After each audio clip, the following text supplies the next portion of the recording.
Hey Gauchos, thanks for tuning in to this week's episode of UCSB TV. We are your source for weekly updates on Gaucho Sports, headline news, and on-campus events. Be sure to take a break from studying by attending one of these events.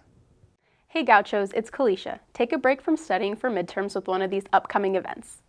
Be sure to head to the Media Center today, November 8th, to attend their weekly workshop, Topography with Chelsea Lyon. The workshop begins at 3 p.m. and will be hosted in the annex. Today, Wednesday, November 8th, the Multicultural Center will be holding a community discussion in Corwin Pavilion at 8 p.m.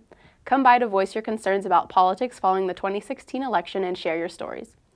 Also tonight, November 8th, stop by the MCC Theater at 6 p.m. to see Major, a film looking at the life of Miss Major Griffin Gracie, a formerly incarcerated Black transgender activist. Did you miss last week's performance of A View from the Bridge? Your next chance to see the show is tonight, November 8th, and Saturday, November 11th at the Performing Arts Theater at 8 p.m. Do you want to become a teacher? Stop by the Education Building, room 1205, this Thursday, November 9th, to join the UCSB Teacher Education Program Information Meeting. The meeting begins at 12 p.m. Pollock Theater will be screening the Latin American film Tempestad this Thursday, November 9th at 7 p.m. The film follows the emotional journey of two women victimized by corruption and injustice in Mexico. The Knights with Aviv Avital on the mandolin and Keenan Azmeh on the clarinet will be rounding out this week's events on Thursday, November 9th. The Knights will be performing their blend between Middle Eastern, Balkan, Kelsmere, and jazz music in Campbell Hall at 7 p.m.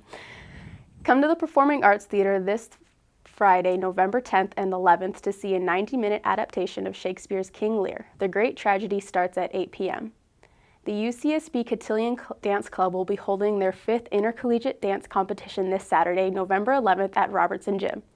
Four-time U.S. national champions Andres and Veronica End will also be performing.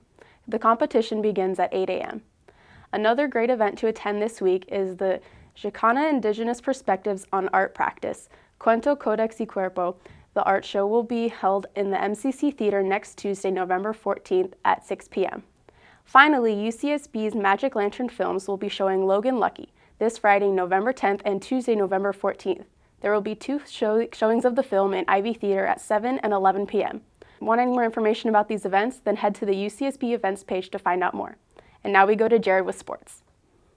Hey Gauchos, I'm Jared, and I will be filling in for Alec this week. Here's your Gaucho Sports update. Men's soccer suffered a loss last Thursday to UC Riverside with a final score of 1-0. UC Riverside broke a scoreless tie within the 88th minute of the game. Men's water polo also suffered a loss this past Friday to number 5 Pacific on a special night where 6 Gaucho seniors were honored. UCSB's rally fell short against number 5 Pacific with a final score of 14-7. Women's volleyball battled but fell short to Cal Poly this past Friday with a final score of 3-1. UCSB hosts its final 2 home matches of the season next weekend. The UC Santa Barbara swim teams defeated UC San Diego in this weekend's dual meet on November 4th. The men finished with a score of 151-105 and the women 155-102. Be sure to support men's and women's cross country, men's and women's water polo, women's volleyball, and men's basketball this upcoming competitive week. If you want any more information about these results, head to ucsbgauchosports.com. Now to Diana for your weekly update on headline news. Hi Gauchos, welcome back to another week of news updates. Last week here on UCSB TV, we reported that Isla Vista's own elotero, Inigo Camacho, would no longer be able to sell on campus due to health and safety policies. The Daily Nexus reported that the Office of Student Life, Campus Concessions, and the Office of Environmental Health and Safety have clarified requirements necessary for off-campus vendors, like Camacho. Students can expect to see Camacho back on campus in the following weeks. For more information, you can visit the Daily Nexus website. Also in the news this week, a birth control vending machine will come to Pardal Center Winter Quarter. The UC Santa Barbara Women's Center plans to install a machine that will sell birth control items and other wellness products. The idea is a collaboration between UCSB Student Health Services, Associated Students, and the Women's Center. If you would like more information about the vending machine, you can head over to the Daily Nexus website. That's it for this week's news headlines. See you next week for more news updates. Now back to you, Celie. Thanks again for tuning in to this week's episode of UCSB TV. If you want any more information on any of these events, follow the links provided. You can find our episodes on the Associated Students YouTube channel, and you can also find us on our Facebook page. Also, we are now on Gaucho Space, so please be sure to check that out.